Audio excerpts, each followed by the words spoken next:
गांव के एक छोटे से घर में मैं, मेरी माँ और मेरा छोटा भाई राजू रहते थे। माँ से मुझे हमेशा एक अलग ही लगाव रहा। मैं बचपन से ही माँ का हर काम में हाथ बटाता, उनकी हर बात मानता और हर छोटी छोटी खुशी में उनके साथ रहता। माँ मेरी दुनिया थी और मैंने हमेशा यही सोचा कि उनके लिए भी मैं सबसे खास हूँ। पर धीरे धीरे देख रहा था कि माँ का ध्यान अक्सर राजू की तरफ ज्यादा रहता था। चाहे त्योहार का दिन हो या कोई खुशी का पल, माँ का प्यार और दुलार हर बार राजू के लिए ही होता। वो उसे नई चीजें दिलाती, उसके साथ हर वक्त मुस्कुराती और हंसती खेलती। मैं ये सब देखकर मन ही मन टूट जाता। कई बार अकेले मैं सोचता कि क्या माँ मुझसे वाकई प्यार करती, क्या मैं उनके लिए उतना मायने नहीं रखता। एक दिन की बात है, घर में बहुत सारे मेहमान आए थे। त्योहार का माहौल था। मैंने देखा कि माँ ने राजू के लिए नए कपड़े खरीद दिए, उसे अपने हाथों से मिठाई खिलाई और उसकी हर बात में दिलचस्पी ले रही थी। मुझे लग रहा था कि शायद माँ ने मुझे तो जैसे भूल ही गई। उस भीड़ में मैं बिल्कुल अकेला महसूस कर रहा था, जैसे मैं घर का हिस्सा होकर भी उसमें जगह नहीं पा रहा था। मेरे दिल में एक अजीब सी टीस उठी, आंखों में आंसू थे, पर किसी के सामने बहे नहीं। मैं चुपचाप जाकर अपने कमरे में बैठ गया। उस रात मुझे नींद नहीं आई। मेरे मन में बार बार यही सवाल गूंजता रहा, क्यों माँ का प्यार सिर्फ राजू के लिए है?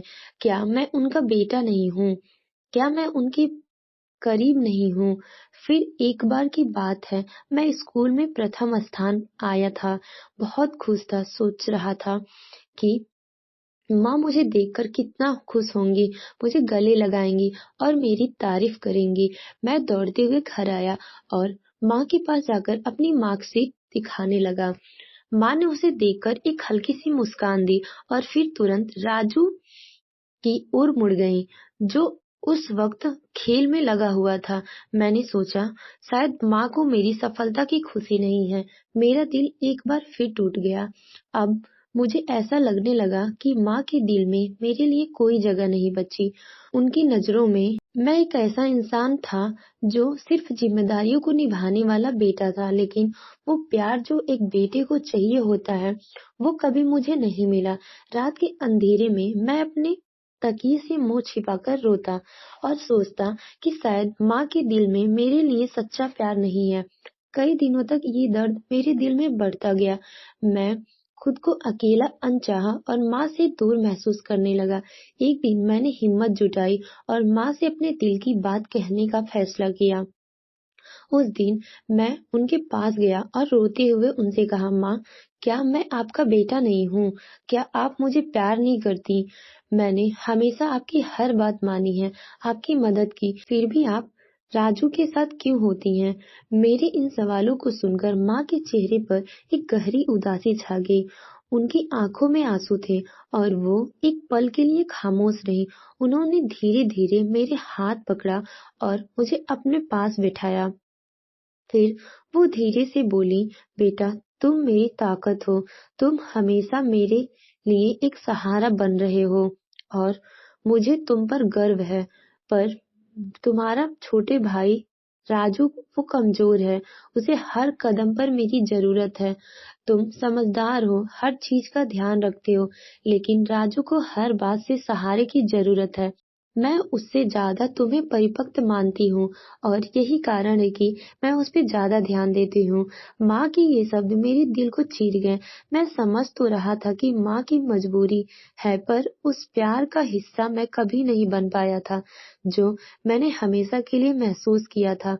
मेरा दिल टूट गया, जैसे किसी ने मेरी सारी उम्मीदों को मिटा दिया हो। मुझे लगा कि मैं माँ के लिए बस एक जिम्मेदारी बनकर रह गया हूँ, एक ऐसा बेटा जिसे माँ का प्यार तो है, पर वो प्यार कभी महसूस नहीं होता।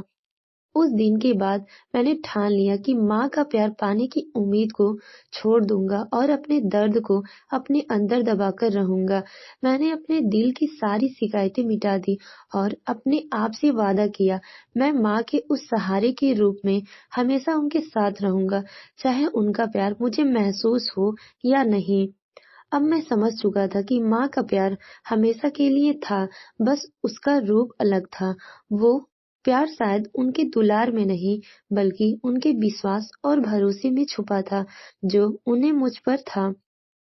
अब मैं माँ की मुस्कान में अपनी खुशी ढूंढना शुरू कर दिया। Thank you for watching my video and ये स्टोरी आप लोग को पसंद आया तो प्लीज एक प्यारा सा कमेंट और subscribe my channel. Thank you so much.